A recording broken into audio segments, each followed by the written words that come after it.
This channel does not promote any violent, harmful, or illegal activities. All content provided by this channel is meant for an educational purpose only. ফলতার পুরো নির্বাচন আর সেই নির্বাচনের আজকে শেষ দিনের প্রচার আর যাচ্ছেন মুখ্যমন্ত্রী শুভেন্দু অধিকারী। এর আগেও তিনি গিয়েছেন প্রচারে, কিন্তু দেখা নেই অভিষেক বন্দ্যোপাধ্যায়।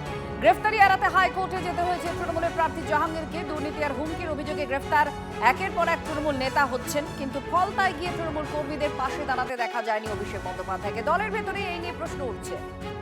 শুভেন্দু আমাদের প্রতিনিধি এই মুহূর্তে আমাদের সঙ্গে রয়েছেন। শুভেন্দু, শেষ দিনের প্রচারে মুখ্যমন্ত্রী শুভেন্দু অধিকারী তিনি আবার পৌঁছচ্ছেন। আজ কোথায় কোথায় প্রচার করবেন? অভিষেক বন্দ্যোপাধ্যায়ের দেখা পাওয়া যাচ্ছে না, তৃণমূলের তরফ থেকেই বা কি বলা হচ্ছে? দেখো, তোমাকে আমি ছবিটা প্রথমে দেখাতে বলবো, আমি ক্যামেরা পার্সনকে বলবো দেখানোর জন্য যে এটা হচ্ছে বানেশ্বরপুর শিব মন্দির। এই শিব মন্দিরেই কিন্তু আর কিছুক্ষণের মধ্যেই রাজ্যের মুখ্যমন্ত্রী শুভেন্দু অধিকারী চলে আসবেন। আগামী 21শে মে ফলতা বিধানসভার পুনর্নির্বাচন এবং এই নির্বাচনের আজকে প্রচারের শেষ দিন। শুভেন্দু অধিকারী এই মন্দিরে পুজো দেবেন এবং পুজো দিয়ে তিনি কিন্তু রোড শো করবেন এবং এখান থেকে বানেশ্বরপুর থেকে সোজা যাবেন ফতেপুর হয়ে দস্তিপুর হয়ে, এছাড়াও রাস্তার উপর দিয়ে বিভিন্ন অঞ্চল ঘুরবেন এবং শেষ বিকেল পর্যন্ত এই প্রচার চলবে শুভেন্দু অধিকারীর। দুপুরে তিনি এক কর্মীর বাড়িতে আহার করবেন। তুমি দেখতে পাচ্ছ সেই ছবি, যে এলাকার সমস্ত মানুষ, মহিলারা তারা কিন্তু বাড়ি থেকে চলে এসছেন, ফুলের ডালা রয়েছে হাতে, ছোট ছোট বাচ্চারা এসছেন এবং এছাড়াও মহিলা বৃদ্ধ থেকে আসি সকলেই কিন্তু জড়ো হয়েছে এবং ভিড় একেবারে কিন্তু মানুষের ঢল নেমেছে এবং শুভেন্দু অধিকারী আর কিছুক্ষণের মধ্যেই চলে আসবেন। তুমি দেখতে পাচ্ছ যে উন্মাদনাটা, কর্মী সমর্থকদের উন্মাদনা এখানে কিন্তু একেবারে চোখে পড়ার মতো।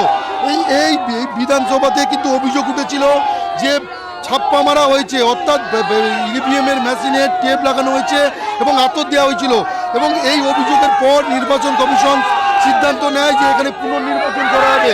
তবে এখনো পর্যন্ত কিন্তু জাহাঙ্গীর খানকে প্রচার দেখা যায়নি এবং জাহাঙ্গীর খানের হয়ে এই ব্রাহ্মণবাড়িয়া লোকসভা কেন্দ্রের তৃণমূল সাংসদ অভিষেক বন্দ্যোপাধ্যায়কেও দেখা যায়নি।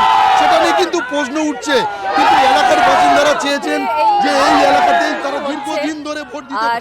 তার মধ্যেই প্রচারের দিকে আমরা বিশেষভাবে নজর রেখেছি, কারণ শুভেন্দু অধিকারী মুখ্যমন্ত্রী তিনি নিয়মিতই পুনর্নির্বাচনের জন্য প্রচারে গিয়েছেন, আগে আজও যাচ্ছেন, কিন্তু অভিষেক বন্দ্যোপাধ্যায় তার দেখা পাওয়া যাচ্ছে না। আর গত শনিবার ফলতায় কর্মী সভায় গিয়ে নাম না করে অভিষেক বন্দ্যোপাধ্যায়কে মুখ্যমন্ত্রী শুভেন্দু অধিকারী আক্রমণ করেছিলেন, কি বলে শোনাব। মাননীয় ভাইপো বাবু, প্রপার্টির লিস্ট আনলাম কলকাতা কর্পোরেশন থেকে। আপনার লিপস এন্ড বাউন্স 24টা প্রপার্টি কলকাতায়, আমতলায় প্রাসাদের মতো অফিস। এই রাস্তায় এসেছে, 20 জায়গায় দাঁড়িয়েছে। একটাই প্রশ্ন ছিল আমার, কতদিন ভোট দিতে পারেননি? বলল ভাইপো যতদিন এসেছে ততদিন ভোট দিতে পারিনি। এর হিসাব হবে না, হিসাব হবে না।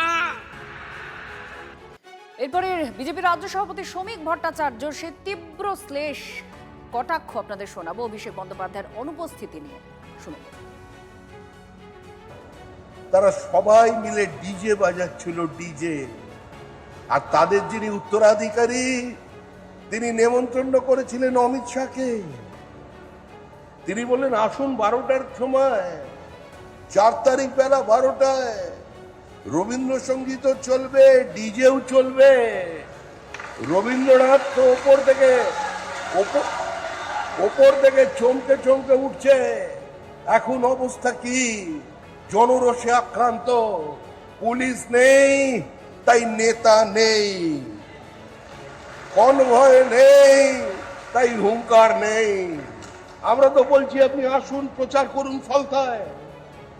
আমাদের কর্মীরা, আমাদের জেলা সভাপতি ফুল নিয়ে, শাঁখ বাজিয়ে আপনাকে স্বাগত জানাবে যে আপনি আসুন, হেবীর তোমার আসন পূর্ণ করো, তোমাকে আমরা মিস করছি, মিস, তুমি এসো। শুভেন্দু আমাদের প্রতিনিধি আছেন। শুভেন্দু, ঠিক এই জায়গা থেকেই এই প্রশ্নটাই উঠে আসে, যেখানে তৃণমূল নেত্রী পর্যন্ত বলছেন যে ঘুরে দাঁড়াতে হবে, ভয় পাওয়ার কিছু নেই, আবার জেগে উঠতে হবে।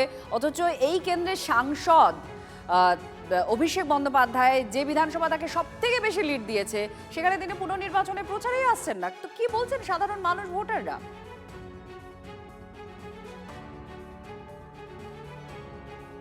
এই প্রশ্ন উঠছে, আর এই প্রশ্ন ধরেই কিন্তু নানা কটাক্ষ উঠে আসছে। শুভেন্দু, একেবারে আমি একেবারেই সরাসরি কথা বলে নেওয়ার চেষ্টা করব। এখানকারই এক বাসিন্দা রয়েছে। অভিষেক বন্দ্যোপাধ্যায় ফলতা থেকে সবচাইতে বেশি লিড দিয়েছিল। সেই অভিষেক বন্দ্যোপাধ্যায় এখন কিন্তু ফলতাতে প্রচারে আসছে না, কেন? জাহাঙ্গীর খান নেই। ওর মতো ও যে যা করেছে ও একদম খারাপ কাজ করেছে। ও যে সবাইকে জ্বালিয়েছে, জাহাঙ্গীর খান, তোমার ইসরাফিল, এদের মতো কেউ ভোট দিতে দিত না, ভোটকে হুমকি দিত, আমাকে নিজেকে হুমকি দিয়েছে। আমি কথা বলে নেওয়ার চেষ্টা করব। এখানে যে সমস্ত বয়স্ক মানুষরা রয়েছে, এই যে অভিষেক বন্দ্যোপাধ্যায় আসছেন না প্রচারে, জাহাঙ্গীর খানও আসছেন না। আমি কথা বলে নেওয়ার চেষ্টা করব যে এই যে অভিষেক বন্দ্যোপাধ্যায় প্রচারে আসছে না এখানে, হ্যাঁ, জাহাঙ্গীর খানও প্রচারে নেই, কি বলবেন? অভিষেক কোথায়? সে তার পিসি চলে গেছে, ভোগে চলে গেছে। এবারে জয় শ্রীরাম, মোদী সরকার এসেছে, আমাদের দেখবে। কিন্তু অভিষেক বন্দ্যোপাধ্যায় ফলতা বিধানসভা থেকে সবচাইতে বেশি লিড দিয়েছিল ভোটে। হ্যাঁ। তাহলে এখানে আবার পুনর্নির্বাচন, আর অভিষেক বন্দ্যোপাধ্যায় নেই, জাহাঙ্গীর খানও নেই, কি নেই। বলবেন? এখানে সব পদ্ম ফুল, আর কেউ নেই। ও জাহাঙ্গীরও নেই, কেউ নেই। ভোট দিতে দিত না? হ্যাঁ ভোট দিতে দিত না আপনাদের? হ্যাঁ, আমাদের অঞ্চল ভোট একদম দিতে দেয়নি। ওরা নিজেরাই জিতেছে। যতটা অঞ্চল ভোট হয়েছে যেতে আমাদের দেয়নি। যারা গেছে দিতে, ঘাড় ধাক্কা দিয়ে বের করে দিয়েছে। আমাদের ভোট আমি দিতে কথা বলে নেওয়ার চেষ্টা করবো। এখানে আরো একজন বাসিন্দা রয়েছে। অভিষেক বন্দ্যোপাধ্যায় নেই, জাহাঙ্গীর খান নেই, অথচ অভিষেক বন্দ্যোপাধ্যায় এই বিধানসভা থেকে কিন্তু সবচাইতে বেশি লিড দিয়েছিল।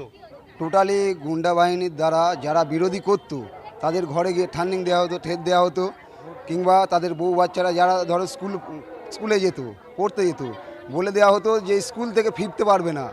আর এখানে বলা হতো যে বিজেপির কোনো সংগঠন নেই, সংগঠন করতে দেওয়া হতো না, কেসের পর কেস দেওয়া হতো মানুষকে, টোটালি হয়রানির মধ্যে।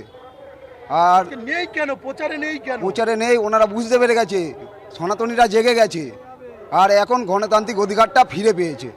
কি বলবেন? ও যেটা বলছে ঠিক বলছে। আমাদের বাড়ি ঘর সব ভেঙে দিয়েছে, আমাদের ঘরে হচ্ছে থাকতে দেয়নি। 2021 থেকে পুরো ঘর ছাড়া আমরা, ঠিক আছে, আমাদের হচ্ছে ফলতা থানা হচ্ছে অঞ্চল। অনেক ধন্যবাদ শুভেন্দু, আমাদের প্রতিনিধি সরাসরি ছিলেন ফলতা থেকে। 21 তারিখে পুনর্নির্বাচন রয়েছে ফলতা। এটা নির্বাচন কমিশনের কাছেও একটা চ্যালেঞ্জ যে এখানে একদম শান্তিপূর্ণভাবে ভোট করানো, কোনো রকম কোনো অভিযোগ যেন না উঠে আসে। তার মধ্যে খুব গুরুত্বপূর্ণ যেটা নজর পড়ছে সকলের, অভিষেক বন্দ্যোপাধ্যায়ের প্রচারে না আসা।